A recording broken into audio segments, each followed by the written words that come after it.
Well, welcome to our podcast on how to not look at youth ministry as a stepping stone, and to be in it for the long haul, and hopefully to answer some of your questions and try to get you from the very early stages of youth ministry into old people status of youth ministry. Today we're just going to be You're just throwing that word right out there, aren't you? Oh I God. I am very comfortable in my old age. Um, so far, I think I've only found one gray hair in all my life. Whereas I have contributed to a lot of graying in my husband's beard. Um, but today we're going to be talking about like just how do you plan your weekly youth programming, whether it's at my church, we do it on Wednesday nights. I know that Corey does things on both Monday and Tuesdays, depending Mhm. on what age group they're at. And so just kind of walking through like what are some of the steps that we do.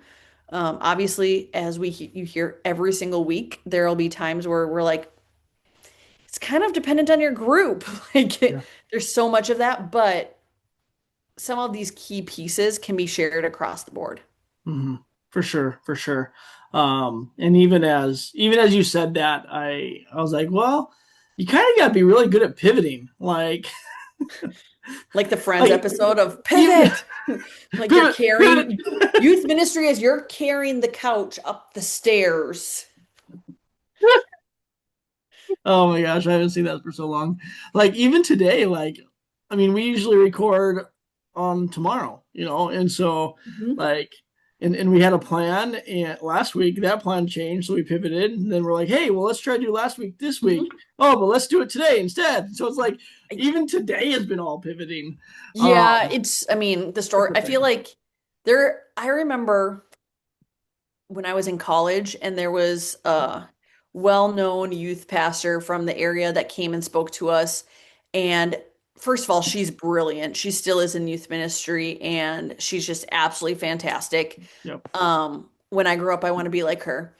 Um, but in it, she talks about, Like her, I'm like 90% sure I know who you're talking about. Like, are you gonna have decorative hair pieces and everything? I don't think I can go that far.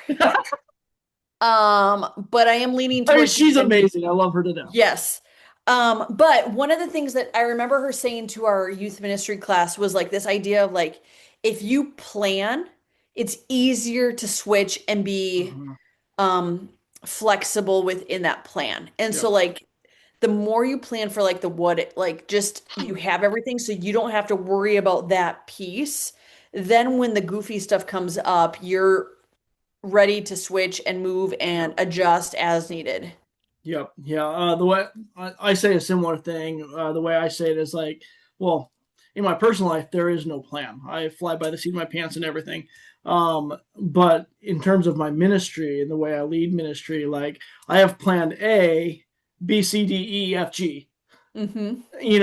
And and then I often am actually working off a plan Z that I didn't plan because I already burned through all of these that day. Because it just things happen and you just got to be ready to pivot and adjust, and that's not bad. That's youth ministry. And Yeah. it's just to be expected. But the fact that I was ready and I planned, at least had like a vision or a concept of what I was trying to go after, I can still shoot for the same goal in a different way depending on the scenario in front of me. And so It's kind of like we're football coaches on the sidelines going, wait a second, they figured out this play. We need to change the way that we're approaching to get us into the end zone. I think it might be closer to be lacrosse coaches because I don't understand that at all. I mean, yeah, that's taken years to get to my very rudimentary Still understanding of don't get it. lacrosse. If Yeah. I didn't know, I was telling someone this today. If I didn't know that the Native Americans invented and created that game, I would assume that it is a youth pastor game where they just mashed together three or four different sports and made up new rules. Um, I mean, maybe that's what happened for the girls' version of lacrosse because that's even different and oh my farther gosh, don't even get me away from started. it. Don't even get me started. If you are a huge lacrosse player and fan, I'm sorry. I just the rules don't make sense. I don't know. I think they make more sense than soccer sometimes. Like the moving offense like being on the offsides Oh, or whatever. offsides? No, it's just the last defender. That's all it is. Yeah, but I watch more hockey and lacrosse. So Oh, see, that I is like think, there is a line in yeah, both of I those. get Like what you're saying. I get what you're saying. if you go over the line before the puck does, or the ball does, or like or whatever, you're in trouble for hockey. Well, see, You're, it's the same thing. It's the same thing. Okay, we're getting way off yeah, track. but it's a mobile I gotta thing. address this. The same thing. The line is the last defender. If Yeah, but it you just moves. And are so it's like, behind the last defender when the ball is passed, it's offside. That's it. That's all it is. yeah, but it's mobile, and I don't like that. I like things that are like, it's weird that I'm in youth ministry because we're talking about pivoting and this idea because I don't like that. We Like my should have just favorite talked classes in about school were pivoting today. science and math because it was like, it's either yes or no. It's or like history. English, where it was like questionable on whether or not something was accurate. I was like, Uh, forget this. This is the most stupid class ever. oh, for sure. I totally agree with you. And then I find myself in youth ministry when where I'm like, giving speeches often. I'm like, well, I mean, this could have that, been better planned. yeah, a little bit. But I mean, All like right.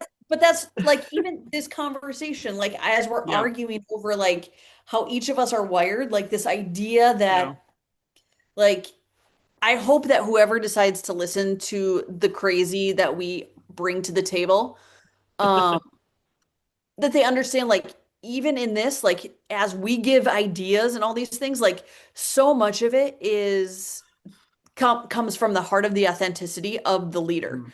So Yep. like Yep. if you're not a sports person and you're trying to be like all sporty, guess what? The kids are going to figure that out pretty fast. Yeah.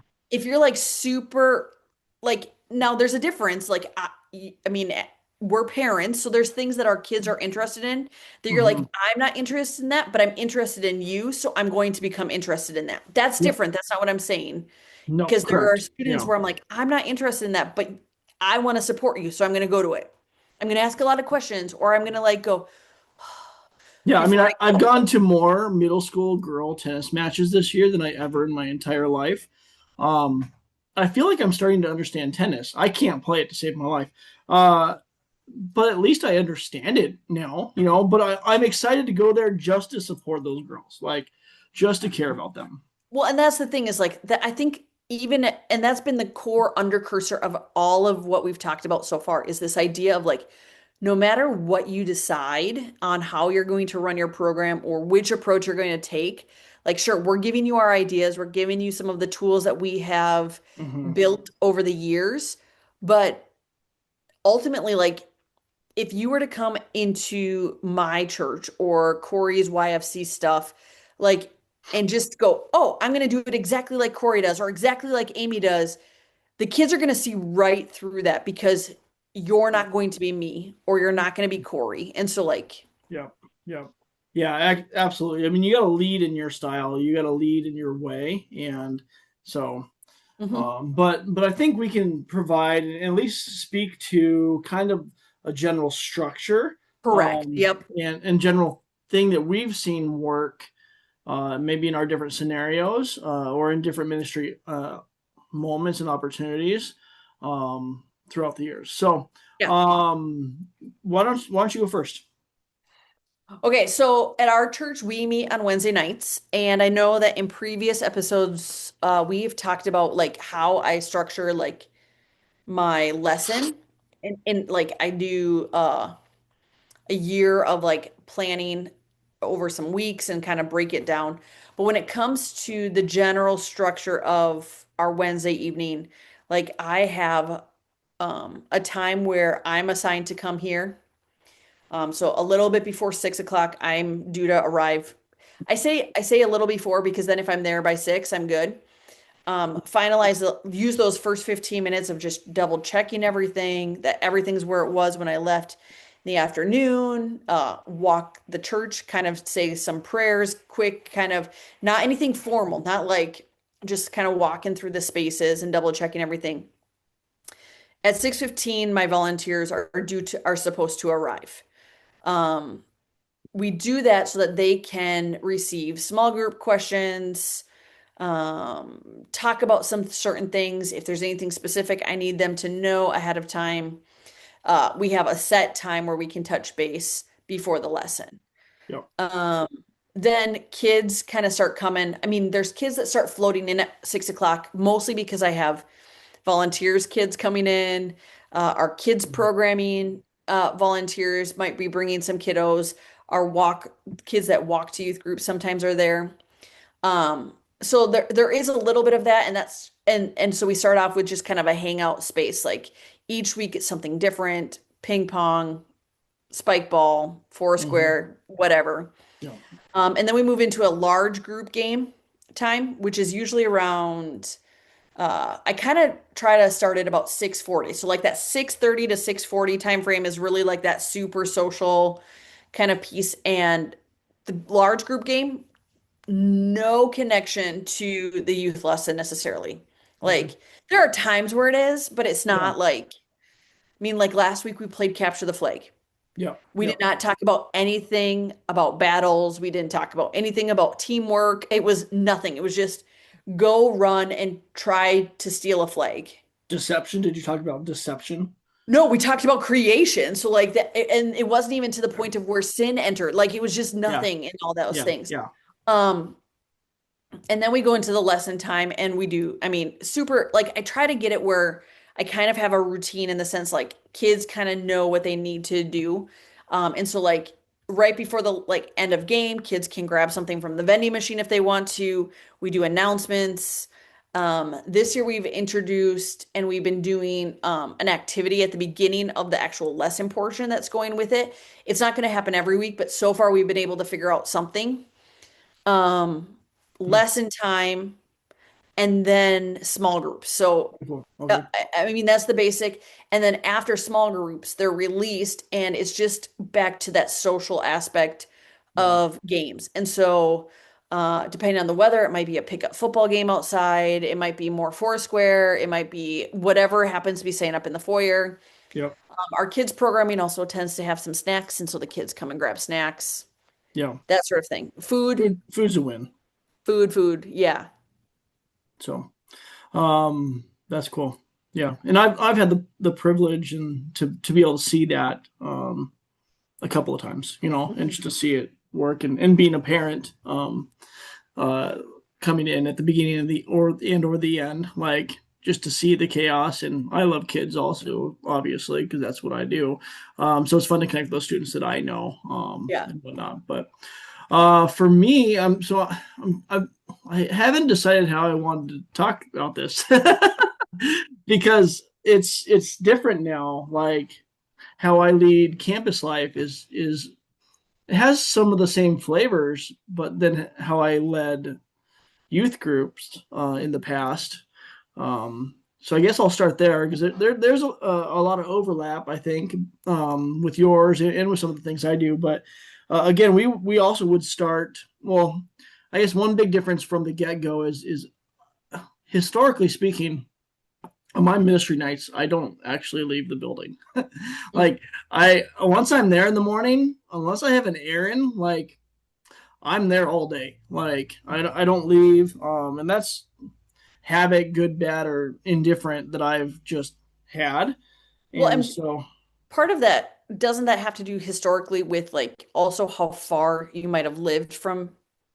yeah, I that's a don't part remember of how it for sure. For sure. far So you like lived for some of it, years but ago, it was a half an hour drive to get to the Mhm. church, and so I would do that. Um, but also like I don't know. I'm just like, well, no, it's my busy day. This is my long day. I'm gonna spend every moment I can prepping for this, and everything is focused entirely on this night, And so, not that I would save important prep till that moment, because the lesson would already be done. Like Yeah. my lesson, I've never left my lesson to that day to prepare. Like if in moments I do that, I panic, like, because I feel like so wildly unprepared, Hmm. and like I'm doing a disservice, and so and that makes me super anxious for the whole night. So, um, but with that, I have historically and for years encouraged my volunteers to come early. So when leading youth group would start 6:30 or 7 typically. Um, in most of the churches I've served in, around that time frame. And if they could be there at 6, that was a huge win. I know in some situations that was tough for many of my leaders because work and then dinner and like the commute and stuff like that. But what I really tried to do, and the purpose of it was, I wanted them to be early so we could pray together. Like, I intentionally wanted this time with my leaders to care about them and to pray for them as people, so that they were prepped and in a spot like where they were equipped to serve well. And Hmm. so that's been a huge focus of mine for years, because of an experience we had, as my wife and I had as volunteers. And so that's something that I've tried to implement in ministry, as well. And so that's that. And then, like you said, it's social. It's all about interaction. It's all about relationships for the first part. As kids are coming in, you're just playing games. You're having fun. You're laughing. You're joking. Um, I am. For those of you that know Strength Finder, I'm a woo. For those of you that know others, I'm a connector. Whatever. My strength is connecting with people. Like, that is my thing. I can do deep relationships, but I can't do a deep relationship with everybody, and that's something I've had to learn. Um, as much as I want to, I just don't have capacity. So if you ever show up on a ministry night with me, you will not see me in one space for very long, because I'm constantly just I'm like, okay, cool, I'm gonna go hang out with this person. I'm just constantly moving. I'm connecting, trying to connect with every student, even if it's just for a minute or two. Just because I want them to feel loved and seen and heard, in that moment, and show them that I notice them, that I'm glad that they're there. And so, and that could be a variety of different conversation things, but that's something that I've done for years and years, and I love doing. And also why my kids don't send me to the grocery store, because I do it there too. But after that, in terms of youth group, we would typically do like some announcement things, and then worship. And I'm a big proponent of youth led things. And I'm sure we can get into this more. And like, I'm sure we'll need to talk about youth leaders and Hmm. student leadership groups or something at some point. But I'm a big proponent that we have women leading women's ministry and men leading men's ministry. We certainly should have youth leading youth ministry. Hmm. And as adults, we can be the guardrails, but like, I want the students that are involved in the ministry that I'm leading to be owning it themselves and really stepping up. And so, like, I try to give them all of that I can. And so it's always a youth led band that I've always had, in the moments I've had them. But so after worship, then preaching, or teaching, depending on the night, and then go into small groups. And that's, the way I've always viewed that. That's where the rubber hits the road. That's what I coach my leaders for. That's what I prep them the most for, is because I can preach a message, but I can't. I'm not going to know every student as well as these small group leaders are going to.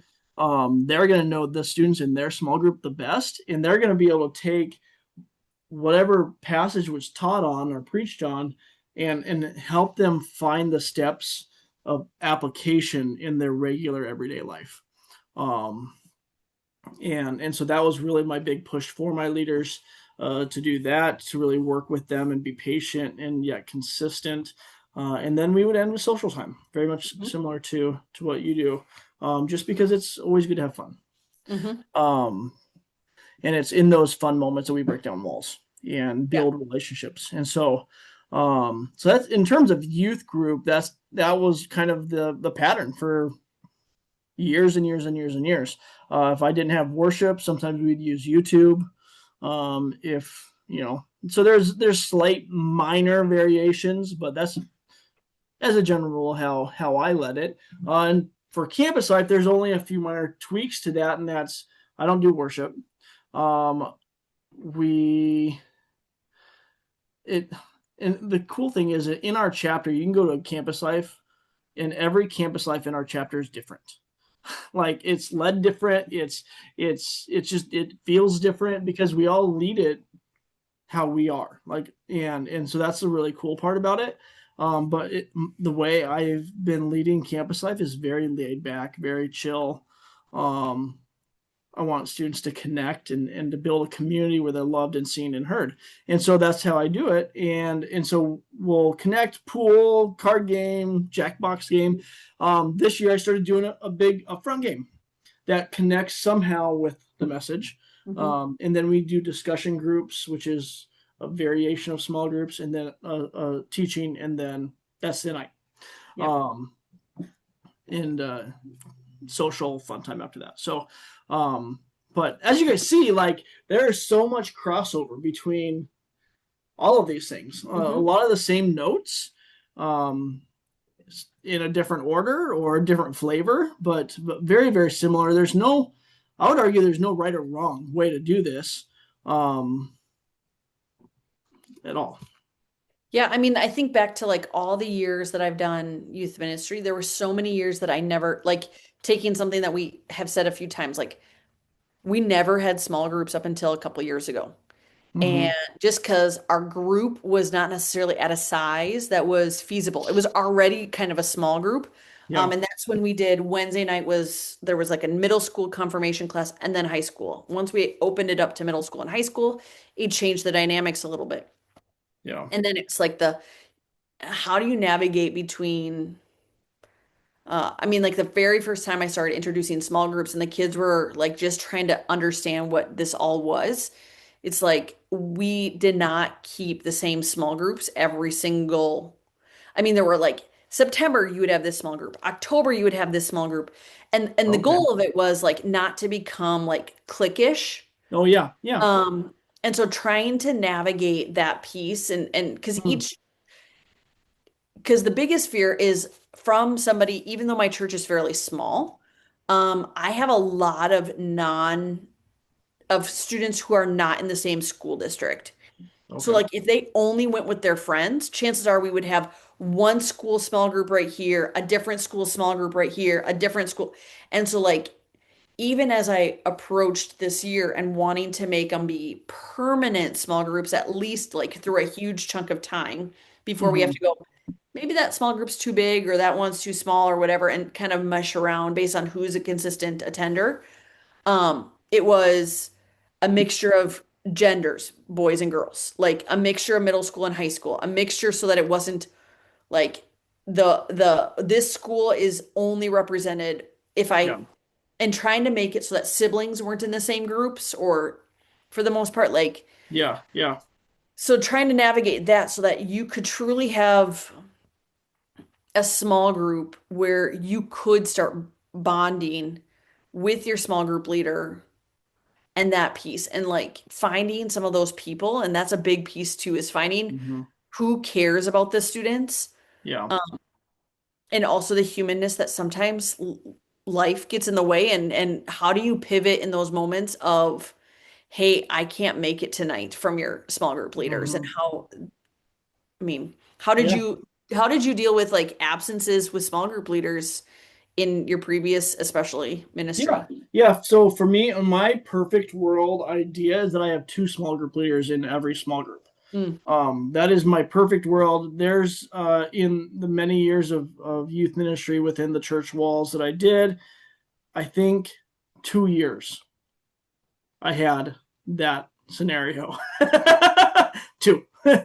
And man, it was a great year because I didn't have to worry about it, and the dream there is the reason for the dream is like even if one has to miss, there's not a new leader or a new person in the small group. The kids are already connected to the other leader who's leading.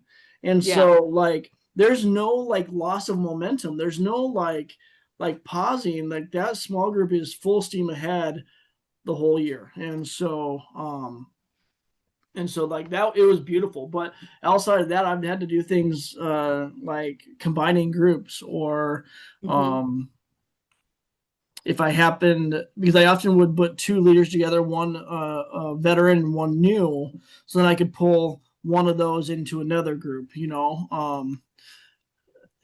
that would work for that week, and stuff like that. So, or I lead a small group that week, Hmm. it really depends, you kind of have to make do with what you have, and hope for the best. If I have a really mature, like, student, upperclassman or something that I think could handle it well, I'd have them lead it, and then I would make sure, obviously, that I would check in with them afterwards, but yeah, I mean, the options are limitless, but those are just some of the ideas that I've had in the past. Hmm. I do want to ask, because I don't know genuinely. Are your small groups this year, are they co-ed? Yeah. They are. Oh, cool. Cool. And how is that going? I think for the most part, it's going really, really well. Obviously, the times when we cannot do co-ed, there will be, I think, so this year, I think I've mentioned in previous one, it's like the childlike faith and asking questions. And so we've had questions surrounding some of the more intimate, personal conversations. Yeah. Those small groups will be adjusted so that they are gender specific, just because Okay. that's um like I want females to talk about female Yeah. approaches on how the Bible talks about it. I want males to talk about how males approach Yeah. it kind of on that. But for the most part, Yeah. I think having the cross of both is really almost kind of a sweet spot in the sense, like, because they do come with a varying perspective. Yeah. Um, Yeah. but it also, I mean, just as you mentioned, like there's this dream of that, and since this is the first year we've done permanent small groups, like we're living through some of the growing pains of that. Yep. Yep.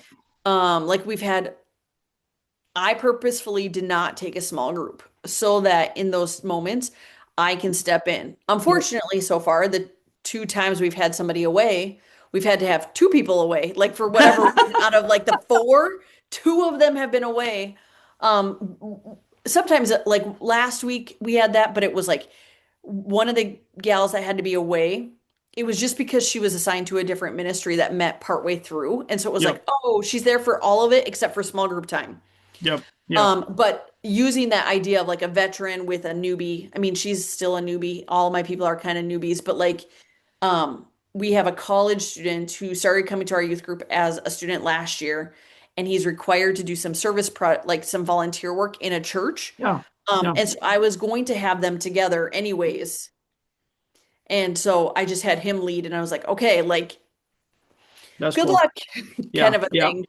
Yep. And so, but he's coming back and That's doing cool. all that stuff. And so like that is kind of a weird place when those having to navigate that. And I mean, we had Yeah. set up some subs. And so Mm-hmm. far at the time when we've needed subs, the subs are like, sorry, I can't that day. Yep. It's the way that, I mean, Can't commit all that's how it year. happens, And then I ask for like one Wednesday and that doesn't work for you, but Yep. Yeah, no, so historically I've always kept them for sure, guys and girls separate. And then when able, I was split ages too. So if there's not many, it would be middle school and then high school. Mhm. Otherwise, it'd be as much as, depending on the group, it'd be by grade or by two grades or Yeah. something like that. And it's really neat because then you're able to pull apart some of those like really transition years, Yeah. and because they're going to be different. Like a sixth grader is going to be in a wildly different spot than an eighth grader, like, just because they're both transitioning, but in different spots, and then high school as ninth and 12th, those are different too. And so, but one thing I did start doing years, like when I was at previous churches, is I I did combined for the senior class. Hmm. So for seniors, I did a guys and girls co-ed small group because I'm like, hey, these guys are transitioning out of high school youth group, going into college small groups, college Hmm. age small groups. And I mean, yeah, there's going to be some guys groups or some girls groups, but a lot of the time it's co-ed, and they need to figure out how to talk about these faith Yeah. things, real things, in front of the other gender. Yeah. So, and it just it from what I hear, I think that is still happening, like, and which is really kind of cool. Like they kept the seniors as a co-ed combined group, and I'm like, that's awesome. Like I'm glad it's still going well, you know. Yeah. So, but Yeah, it definitely, I mean, there's always that like there's some great maturity that can happen and be taught to your younger people. Like mm-hmm. when I put seventh grade boys together, they're going to act like seventh grade boys. Yeah, But if yeah, you yeah, input like a junior or senior boy into that same group, if it's the right, like, or a junior or senior female in that group, like it totally oh, changes yeah, for sure. how they act. But there is that reality, like in one of the small groups, I currently have a sixth grade girl and a senior boy in the same group. And Oh my like, gosh. and it's great. I mean, like their Yeah, work, a smaller church allows some of that because like yeah, they already yeah, know each other a little bit. So you don't have that like, wait, I've never met you before. And yep. now we're in a small group. But there is like that difference in like, wow, our lives are very, very different. Like somebody's very, very black and white, and someone's ready to like dig deeper in a different format. And Yeah, so, for sure. I think to kind of wrap up, like there's a few, like, what would you say are like your top, like, important things, like top three things you're like, you know what, like when I do a big ministry night, these are the top three or four things I for sure want to happen. number one, I want them in their Bibles. Like, Mm. so a big important lesson piece, whatever that might be. Even if it's a service project, if we're looking at what Yeah, God's word says somehow. And the second part is I really emphasize like trying to celebrate kids, our students. love Like that. Yep. we do birthdays, we do that sort of thing. So whether that's through the games or like highs and lows in small groups, like celebrating where our students are at. I would say those are probably, if you took away all of the gray and all of the other stuff, it breaks it down to point them to Jesus and celebrate who they are in That's Christ. awesome. That's cool. That's cool. I think for me, I said this earlier, but I really want to care for my volunteers. Like that's been Mm-hmm. a huge thing for me, and so I try to prioritize that as much as I can, either before or after. One or the other. If both works, that's awesome. But that's one, because I want them to be able to care for the students that are there. So it's not just me. Um, Two, I want each kid to be, I want a connection point with each kid. Um, Long, short, it doesn't matter. I want them to know that they are seen and heard, cared for, and I want them to hear Jesus. Like I want them to hear, experience Jesus' love for them, and some truth from Scripture regarding that them and the relationship with Jesus. The rest, yeah, there's some important stuff, but those are my main things. You know, those things, like I that would be a successful night if I just hit those three. Yeah. So for sure. So um sweet. Well, Yeah. thank you for joining us. I mean, I guess that's that. Well, that Uh was fun. yeah. I Yeah. think it was our sports argument that I think really carried the length of our Um conversation. I think it did. I think it did. But Hmm.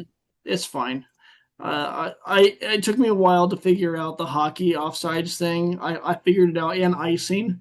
Like it's like you have two offsides. You have the puck is offsides by itself, or the player is offsides, and it's fine. I get it. I understand. I love hockey more than any sport now, I think. But Welcome to our side. yeah, it's all good. So, anyways, thanks for joining us in our podcast, Not a Stepping Stone. Look forward to hearing from you guys at some point. Yep. Shoot us a message on the socials or the YouTubes.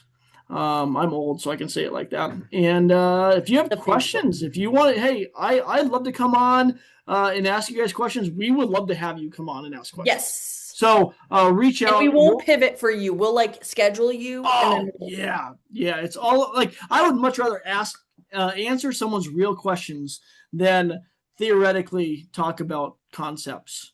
Right. So, way more fun. So, yeah. All right. Have a good one, guys. Peace.